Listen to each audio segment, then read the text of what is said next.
Oui, bonjour, donc bienvenue à cette chronique sur la radioactivité. Je vais dans cette deuxième partie vous donner quelques recommandations pour vous protéger et protéger votre famille contre les effets à long terme de l'exposition aux radiations. Euh, Dans la première partie de cette chronique, j'ai résumé la situation des réacteurs nucléaires à Fukushima. Euh, je rappelle que le gouvernement japonais a officiellement annoncé qu'au moins un des réacteurs était en fusion, c'est-à-dire que le combustible nucléaire est actuellement sous l'état liquide, une lave donc qui ne peut être contenue par si vous voulez, aucun matériel, béton ou métal. Et donc, ce sera très difficile pour euh, les autorités et les employés sur place de réussir à colmater cette fuite qui continuera pendant vraisemblablement des années à dégager des concentrations très importantes d'éléments radioactifs dans l'environnement, tout d'abord dans l'océan, mais aussi dans l'atmosphère et éventuellement cette radiation tombe euh, sur l'Amérique du Nord et sur tout l'hémisphère nord. Euh, Ces années d'accumulation d'éléments radioactifs amènera vraisemblablement une augmentation euh, non seulement de la radioactivité ambiante, mais de la présence d'éléments radioactifs, qui est notre principale euh, con- euh, notre principale inquiétude, puisque c'est l'absorption de ces éléments radioactifs qui peut causer le plus de dommages. Le corps est déjà habitué à une certaine forme de radiation extérieure. La peau a une certaine résistance à ces radiations qui viennent du soleil et d'ailleurs, mais l'absorption d'éléments radioactifs, soit par l'alimentation ou par la respiration, peut avoir des conséquences à long terme très graves. On commencer par évidemment toutes formes de cancer et même des mutations des tissus. C'est cet impact à long terme qu'il faut considérer avec attention, particulièrement chez les jeunes enfants ou pour les femmes enceintes qui donneront prochainement naissance à des enfants qui sont vulnérables, particulièrement à toute forme de cancer qui se développe beaucoup plus rapidement chez les jeunes enfants. Donc, pour minimiser ces impacts-là, on ne peut qu'espérer ne pas absorber aucun de ces éléments radioactifs-là.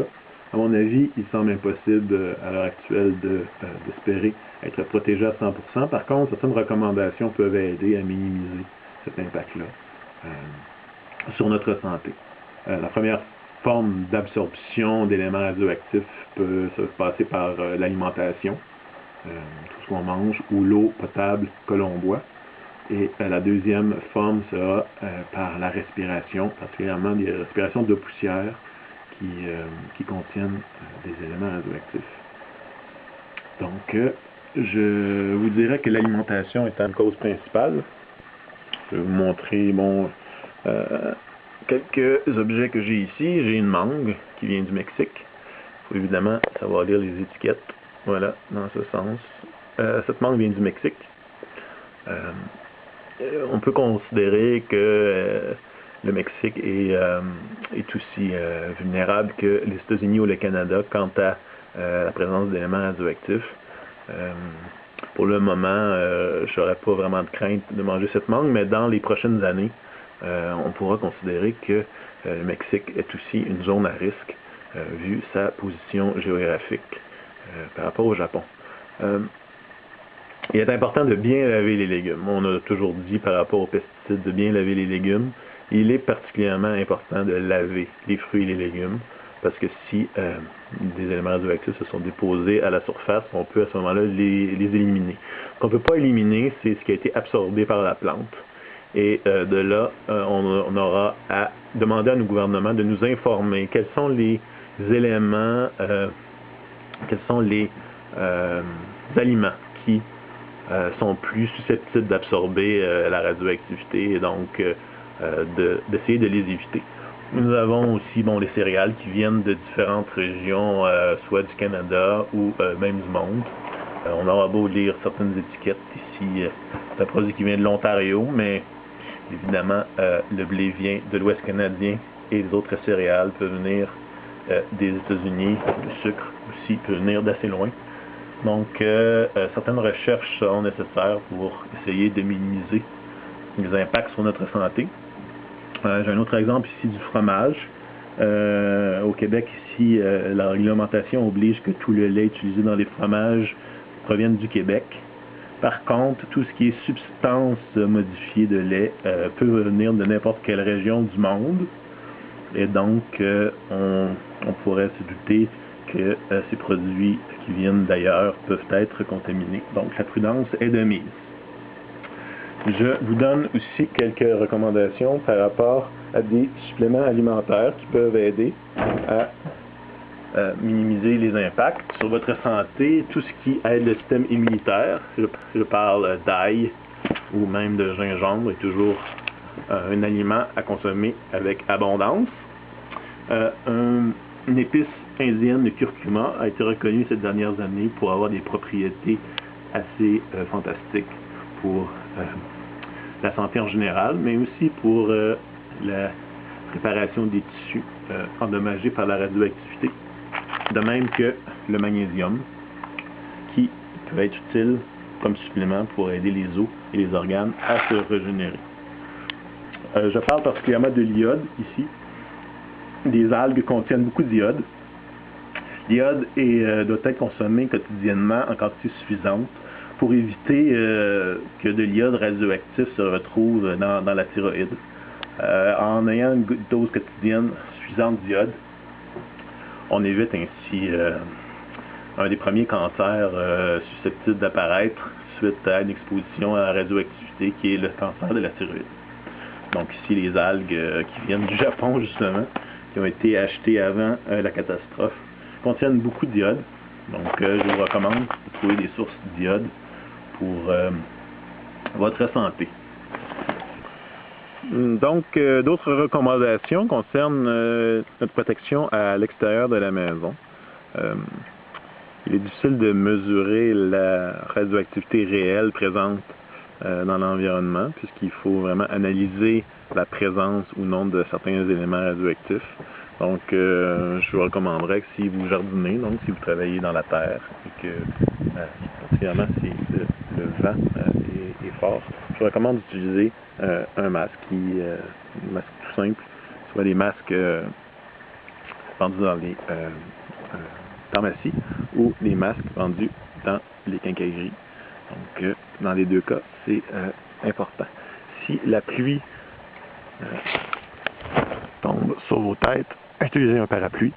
Le parapluie vous protège à ce moment-là des possibilités de présence d'éléments radioactifs dans l'eau qui tombe. L'eau aussi peut éventuellement contaminer des puits. Si vous avez un puits domestique, vous assurez qu'aucune infiltration d'eau de pluie se fait soit par le couvercle ou par les eaux souterraines. C'est une précaution importante à long terme. J'ai aussi à vous conseiller de bien vous laver les mains lorsque vous rentrez de l'extérieur. Surtout si vous avez à manipuler de la nourriture ou bien jouer avec les enfants.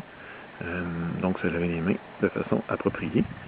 Les animaux domestiques peuvent évidemment être des causes d'entrée de radioactivité dans votre maison, mais il est difficile de leur demander de s'essuyer les pieds avant d'entrer, donc laissons les choses comme elles sont. Maintenant, le ciel. Le ciel est imprévisible. Ce qui est important, ce serait de demander à vos gouvernements de vous informer convenablement des retombées quotidiennes dans votre région. Il est assez facile de faire des prévisions atmosphériques selon la direction des vents et de donc prévoir et indiquer aux gens de se tenir à l'intérieur des habitations lors de périodes de retombées radioactives plus intenses. La route, les rues, évidemment, sont une cause importante de radioactivité par la poussière qu'elles dégagent, les voitures. Donc, si vous allez en vélo et que la route est très poussiéreuse, je vous conseille encore là d'utiliser un masque de ce genre. Les journées venteuses peuvent lever aussi une poussière importante, donc soyez prudents les journées de grand vent, surtout le printemps quand la poussière est encore importante dans les rues. Donc protéger les enfants de cette façon. Je vous conseille aussi de minimiser l'utilisation de la corde à linge. Dans certains cas, je pense que le dépôt d'éléments radioactifs sur le linge peut être dommageable, particulièrement pour les enfants. Donc, c'est à votre discrétion d'utiliser ou pas. Évidemment, écologiquement, ce n'est pas très intéressant, mais bon, il faut à un moment donné choisir les priorités. Avant d'entrer, évidemment, laissez vos chaussures à la porte pour éviter la poussière qui peut entrer dans la maison. Je vous remercie d'avoir écouté cette chronique et je ferai d'autres chroniques si le besoin se fait sentir. Au revoir.